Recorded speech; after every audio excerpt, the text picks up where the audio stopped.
नमस्कार सभी विद्यार्थियों का हार्दिक स्वागत।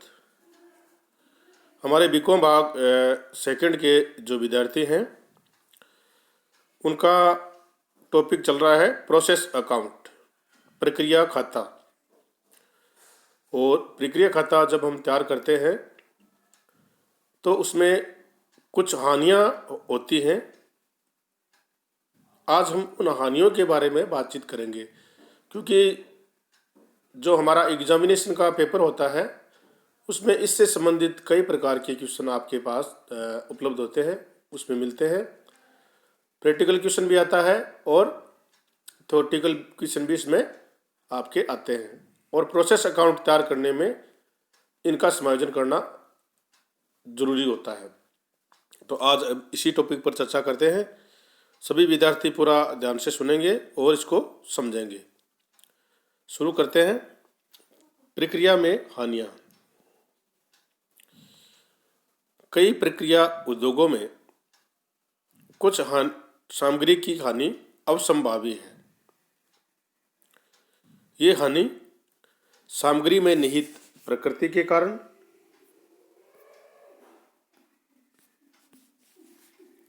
रासायनिक प्रतिक्रियाओं के फलस्वरूप अथवा सूख जाने या रिस जाने के कारण उत्पन्न होती है। ये कई कारण हैं जिनके कारण सामग्री में हानि होती है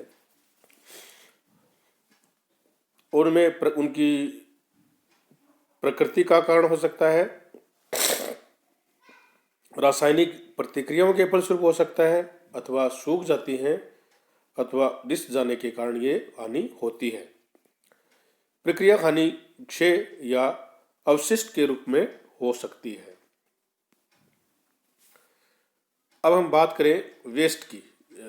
क्षय मूल सामग्री का अंश जो निर्माण प्रक्रिया में लुप्त हो जाता है, उड़ जाता है, सिकुड़ जाता है, रिस जाता है तथा जिसका कोई मापनीय मूल्य नहीं होता, उसे हम क्षय कहते हैं। ये परिभाषा आपके एग्जाम में आ सकती है, तो आप सभी इसको नोट कर लें कि क्षय क्षय कहते हैं और इसका मूल्य कितना होता है।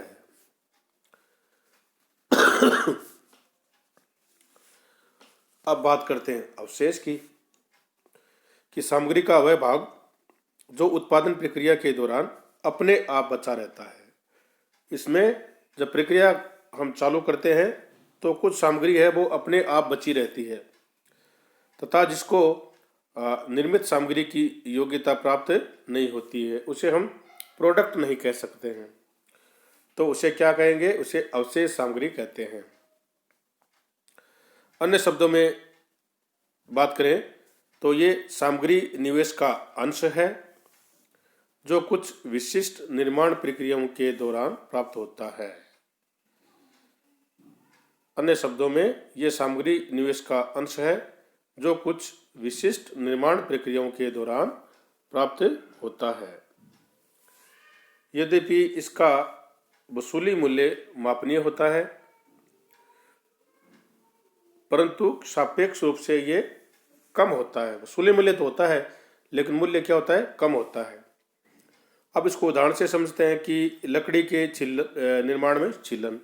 लकड़ी का जब निर्माण करते हैं तो उसमें छीलन के दौरान कुछ मटेरियल वेस्टेज के रूप में बच जाता है, उसे हम स्क्रैप बोलते हैं। लोहे की वस्तु बनाने में बुरादा और पीतल की कटिंग, पीतल का जो कार्य किया जाता है उसमें कटिंग का जो वेस्टेज बचता है उसका उतना मूल्य नहीं होता जितना प्रोडक्ट का मूल्य होता है।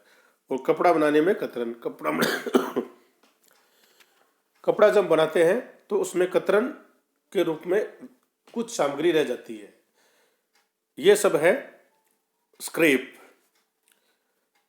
ये अवशेष सामान्यतः बिना किसी प्रक्रियाकरण के विक्रय किया जाता है, बिना किसी प्रक्रियाकरण के विक्रय किया जाता है, अथवा इसका प्रयोग अन्य कार्य हेतु किया जा सकता है, अथवा इसका प्रयोग अन्य कार्य हेतु किया जा सकता है। अब हम बात करें कि अवशेष का लेखा व्यवहार किस प्रकार से करते हैं।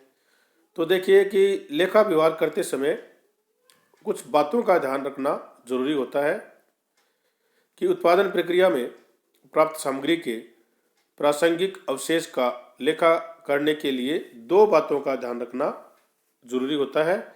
नंबर 1 है अवशेष मापनीय होता है, अतः इसका कुछ न कुछ से मूल्य अवश्य प्राप्त किया जा सकता है और ये प्राप्त मूल्य मामूली या बहुत कम हो सकता है। ज़्यादा मूल्य नहीं होता है लेकिन मूल्य होता जरूर है। अवशेष का प्रयोग उसी प्रक्रिया अथवा गत प्रक्रिया में पुनः प्रक्रियाकरण में भी किया जा सकता है। उसका यूज हम उसी प्रक्रिया में या नेक्स्ट प्रोसेस में भी कर सकते हैं। अतः इन परिस्थितियों को ध्यान में रखते हुए अवशेष का लेखा निम्न प्रकार से किया जा सकता है। नंबर 1, यदि अवशेष का कोई विक्रय मूल्य प्राप्त होता है तो उस राशि से संबंधित प्रक्रिया खाता क्रेडिट कर उत्पादन लागत कम कर दी जाती है। प्रोसेस अकाउंट जो हम तैयार करेंगे उसमें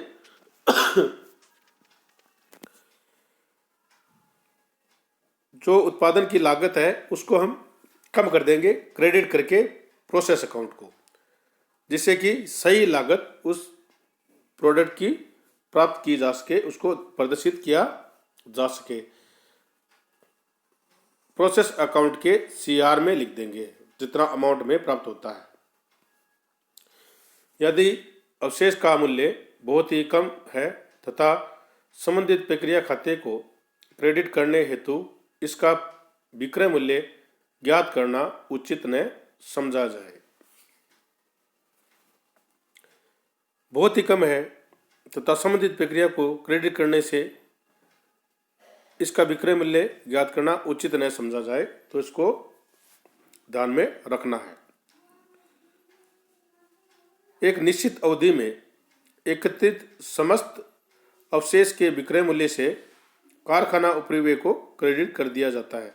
यदि हम उचित नहीं समझते हैं कि जो मूल्य है उसको क्रेडिट करना चाहिए, तो उससे क्या करेंगे, एक साथ एकत्रित कर लेंगे और एकत्रित करने के बाद उस राशि से कारखाना उपरिव्यय की लागत है उस खाते को क्रेडिट कर देंगे। परंतु प्रत्येक प्रक्रिया से संबंधित भार या माप की कमी को ज्ञात करके इसका आलेख अवश्य करना चाहिए। उसका मूल्य नहीं दिखा सकते परंतु उसको हम माप और भार को अवश्य उसमें दिखाएंगे, उसका आलेख अवश्य हम करते रहेंगे प्रक्रिया खाते के अंतर्गत। कभी कभी सामग्री का अवशेष इस प्रकार का होता है जो पुनः उसी प्रक्रिया में योग्य बनाया जा सकता है। ऐसा अवशेष उसी प्रक्रिया में कच्ची सामग्री के समान ही होता है, अतः इसका मूल्यांकन उसी प्रक्रिया में लगाई गई सामग्री के मूल्य के आधार पर किया जाता है और वह राशि संबंधित प्रक्रिया खाते में क्रेडिट की जाती है। अतः हम क्या करते हैं, उसका मूल्यांकन उसी प्रक्रिया में लगाई गई सामग्री के मूल्य के आधार पर करते हैं। अगर हम इसको यूज करते हैं कच्ची सामग्री के रूप में तो उतनी रेट लगाते हैं जितना कि कच्ची सामग्री की रेट है और वह संबंधित प्रक्रिया खाते में क्रेडिट की जाती है। अब एक उदाहरण से समझिए। देखिए कि प्रोसेस भी है, इसमें आपको प्रोसेस ए से ट्रांसफर हुए 500 यूनिट जिसकी लागत 5000 है, वेजेज 1000 है और ओवरहेड है 2000। तो यूनिट होगी आपकी 500 और कॉस्ट होगी उसकी 8000। अब मान लीजिए कि 100 इकाइयों का अवशेष पुनः उसी प्रक्रिया में प्रयोग किया जाता है। पुनः प्रयोग किया जाता है तो देखिए प्रोसेस 5000 में भाग दे देंगे हम 500 का, तो रेट आ गई आपकी 10। तो स्क्रैप की वैल्यू क्या हो गई, स्क्रैप वैल्यू है 1000। तो 1000 को उस रेट से मल्टीप्लाई करेंगे तो अमाउंट आएगा 1000 का। तो by balance CD scrap 1000 unit और 100 यूनिट और 1000 उसका मूल्य, और ट्रांसफर कर देंगे 400 और उसका मूल्य कितना आएगा, बैलेंस शीट फिगर द्वारा आ जाएगा 7000। तो इस प्रकार से हम प्रक्रिया खाते में इसको शेष को दिखा सकते हैं स्क्रैप का। अगर हम उसी प्रक्रिया सामग्री को कच्ची सामग्री के रूप में यूज करते हैं तब ये प्रोसेस अकाउंट हम तैयार करेंगे। कभी कभी अवशेष इस प्रकार का होता है कि गत प्रक्रिया में पुनः प्रक्रिया द्वारा प्रमाणित स्तर का बनाया जा सकता है। ऐसी स्थिति में इसका मूल्यांकन गत प्रक्रिया में निर्गमित सामग्री के मूल्य के आधार पर कर उसी प्रक्रिया में अंतर्हित कर दिया जाना चाहिए।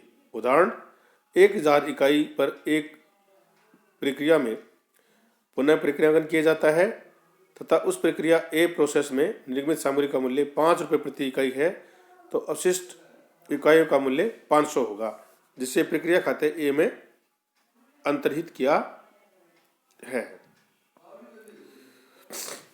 अब ये बी प्रोसेस देखिए, अगर हम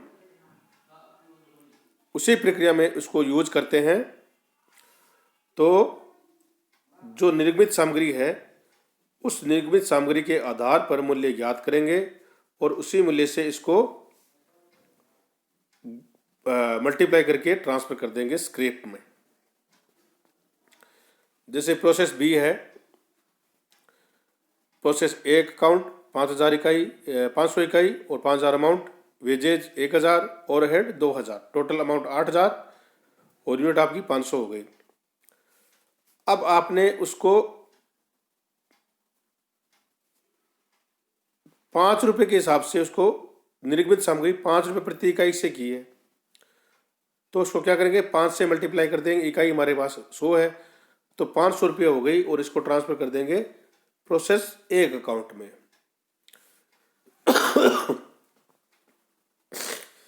प्रोसेस ए 100 यूनिट्स 500 रुपये, ये हो गई स्क्रैप, और बाकी अमाउंट ट्रांसफर कर देंगे 400 इकाई 750 रुपये उसका मूल्य हो जाएगा। बैलेंस शीट फिगर द्वारा इसको ज्ञात कर सकते हैं। तो दोनों में अलग अलग प्रकार से इसका समायोजन आपको करना है कि यदि गत प्रक्रिया में पुनः प्रक्रियन द्वारा प्रमाणित स्तर का उसको बनाया जा सकता है, ऐसी स्थिति में इसका मूल्य गत प्रक्रिया में निर्गमित सामग्री मूल्य के आधार पर उसको अंतर्हित किया जाएगा। उदाहरण के लिए समझते हैं वापस कि 100 इकाई है और ए प्रक्रिया में पुनः प्रक्रियाकरण किया गया। उस प्रक्रिया में सामग्री निर्गमित मूल्य प्रति इकाई 5 रुपये है, तो इसको भी हम 5 रुपये के हिसाब से निर्गमित करेंगे। तो 100 इकाई का 5 से मल्टीप्लाई करेंगे 500 रुपये हो जाएगा और उसको हम ए खाते में वापस ट्रांसफर कर देंगे। ये हो गया, उसको उसी स्तर का बनाना है तब। और ये है कि 100 इकाई का अवशेष मूल्य उसी प्रक्रिया में प्रयोग किया है, उसी प्रक्रिया में प्रयोग करते हैं तो हम उसको उसी रेट से मल्टीप्लाई कर देते हैं और बाई बैलेंस CD कर देते हैं स्क्रैप वैल्यू के हिसाब से। ठीक है, तो इस प्रकार से हम जो प्रक्रिया खाता है उसमें हानियां होती हैं उनका समायोजन करते हैं। अब देखिए कि हानियां कितने प्रकार की होती है। प्रक्रिया में प्रयुक्त सामग्री की हानि 2 प्रकार की होती है। एक तो होती है नॉर्मल वेस्टेज और एक होता है अबनॉर्मल वेस्टेज। सामान्य क्षय या सामान्य हानि नॉर्मल वेस्टेज और अबनॉर्मल असामान्य वेस्टेज। इन सब के बारे में हम नेक्स्ट जो हमारा ये कंटेंट होगा उसमें आपसे चर्चा करेंगे। विद्यार्थियों से अनुरोध कि वो अधिक से अधिक विद्यार्थियों में इसको शेयर करें और आप भी इसको पूरा ध्यान से समझें, पढ़ें, क्योंकि ये बहुत ही महत्वपूर्ण टॉपिक है जो आपको बहुत मदद करेगा आपके एग्जामिनेशन में। सभी का धन्यवाद, थैंक यू।